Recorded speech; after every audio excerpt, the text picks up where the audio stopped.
ఆశలు సన్నగిల్లి 96 గంటలు గడిచిన అంతు చిక్కని సిబ్బంది ఆచూకీ. టన్నెల్లో పేరుకుపోయిన బురద ఉబుకి వస్తున్న ఊట. 13.6 కిలోమీటర్ల నుంచి 13.850 కిలోమీటర్ల మధ్య మట్టి దిబ్బలే. వాటిని తొలగిస్తే మరో 50 మీటర్ల మేర టన్నెల్ కూలే ప్రమాదం.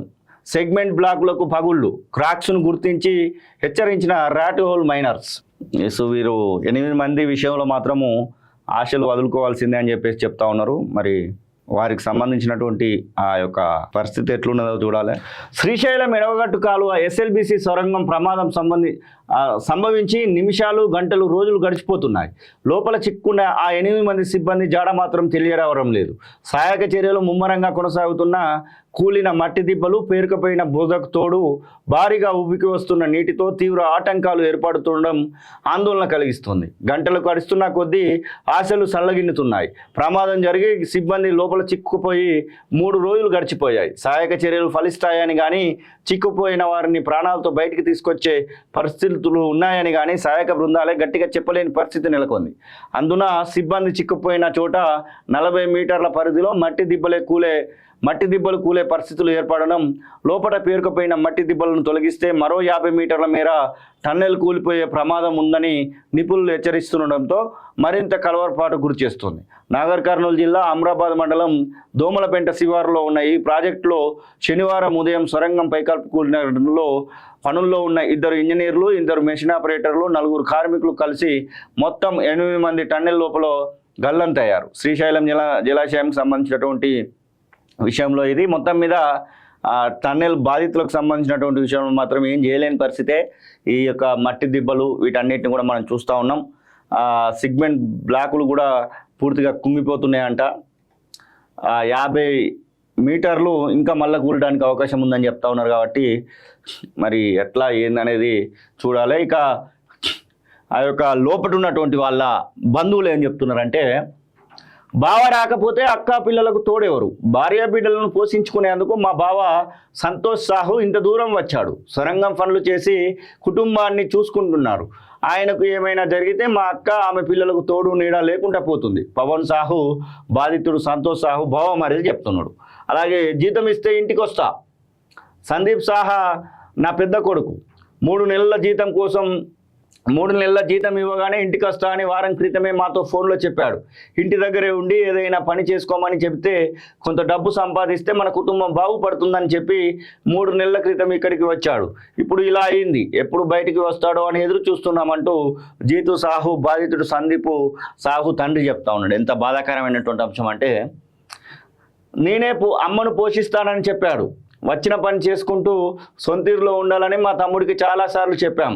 కానీ సొంతంగా డబ్బులు సంపాదించి తండ్రి లేని ఇంటిని తల్లిని పోషించుకుంటానని చెప్పేవాడు. మా పక్క ఊరి వాళ్ళు చాలామంది ఇక్కడ పని చేసుకుంటున్నారు. 2017లో ఇక్కడికి వచ్చిన జగ్టా ఎక్స్కేస్ 8 ఏళ్లుగా ఇక్కడే పనిచేస్తున్నాడు. 1.5 క్రితం చివరిసారిగా ఇంటికి వచ్చాడు. ఇంటికి వస్తే ఏదైనా చిన్న వ్యాపారం పెట్టిస్తా అని చెప్పినా వినలేదు. చివరికి సొరంగంలో చిక్కుకున్నాడని తెలిసి మా కుటుంబం అంతా ఆందోళనలో ఉంది. తమ్ముడు క్షేమంగా రావాలని కోరుకుంటున్నా అంటూ జాత్రం ఎస్కేస్ బాధితుడు జగ్టా ఎక్స్కేస్ వల్ల అన్నయ్య చెప్తా ఉన్నాడు. అసలు తండ్రి లేడట, తల్లి ఒక్కతే ఉంటుందట, తల్లిని చూసుకుంటా అని చెప్పిండట. వీడికి వచ్చి ఇట్లాంటి పరిస్థితి.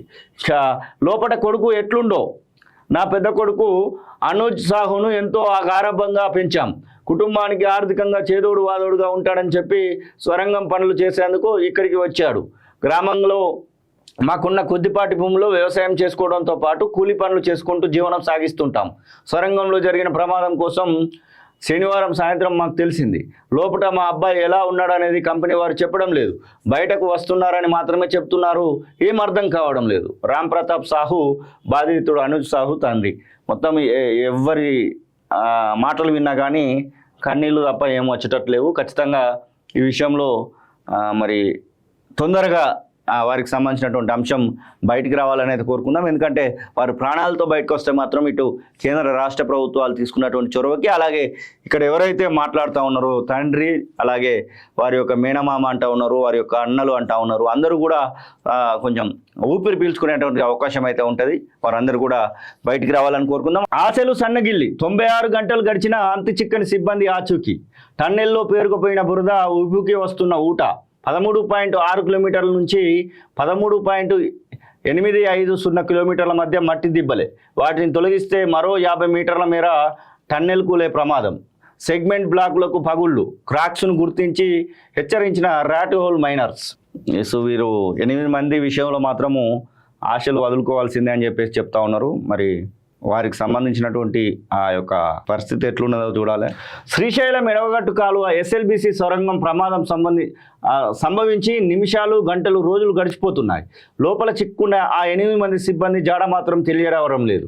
సహాయక చర్యలు ముమ్మరంగా కొనసాగుతున్న కూలిన మట్టి దిబ్బలు, పేరుకుపోయిన బురదకు తోడు భారీగా ఉబ్బికి వస్తున్న నీటితో తీవ్ర ఆటంకాలు ఏర్పడుతుండడం ఆందోళన కలిగిస్తుంది. గంటలు గడుస్తున్న కొద్దీ ఆశలు సల్లగిన్నుతున్నాయి. ప్రమాదం జరిగి సిబ్బంది లోపల చిక్కుపోయి 3 రోజులు గడిచిపోయాయి. సహాయక చర్యలు ఫలిస్తాయని కానీ, చిక్కుపోయిన వారిని ప్రాణాలతో బయటికి తీసుకొచ్చే పరిస్థితులు ఉన్నాయని కానీ సహాయక బృందాలే గట్టిగా చెప్పలేని పరిస్థితి నెలకొంది. అందున సిబ్బంది చిక్కుపోయిన చోట 40 మీటర్ల పరిధిలో మట్టి దిబ్బలు కూలే పరిస్థితులు ఏర్పడడం, లోపల పేరుకుపోయిన మట్టి దిబ్బలను తొలగిస్తే మరో 50 మీటర్ల మేర టన్నెల్ కూలిపోయే ప్రమాదం ఉందని నిపుణులు హెచ్చరిస్తుండడంతో మరింత కలవరపాటు గురిచేస్తుంది.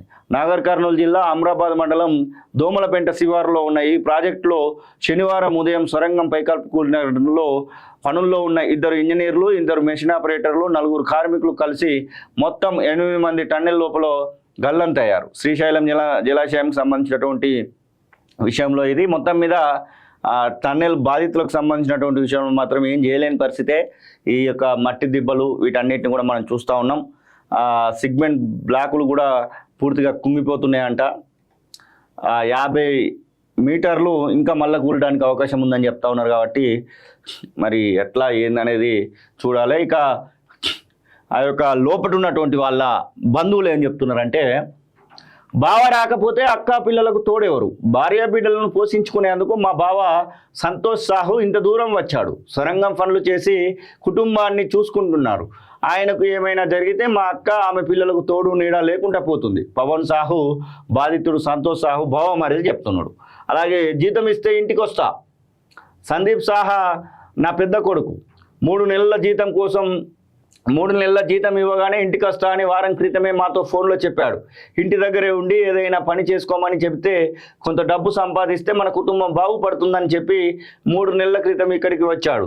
ఇప్పుడు ఇలా అయింది. ఎప్పుడు బయటికి వస్తాడో అని ఎదురు చూస్తున్నామంటూ జీతు సాహు బాధితుడు సందీప్ సాహు తండ్రి చెప్తా ఉన్నాడు. ఎంత బాధాకరమైనటువంటి అంశం అంటే, నేనే అమ్మను పోషిస్తానని చెప్పాడు. వచ్చిన పని చేసుకుంటూ సొంతూరులో ఉండాలని మా తమ్ముడికి చాలాసార్లు చెప్పాం. కానీ సొంతంగా డబ్బులు సంపాదించి తండ్రి లేని ఇంటిని తల్లిని పోషించుకుంటానని చెప్పేవాడు.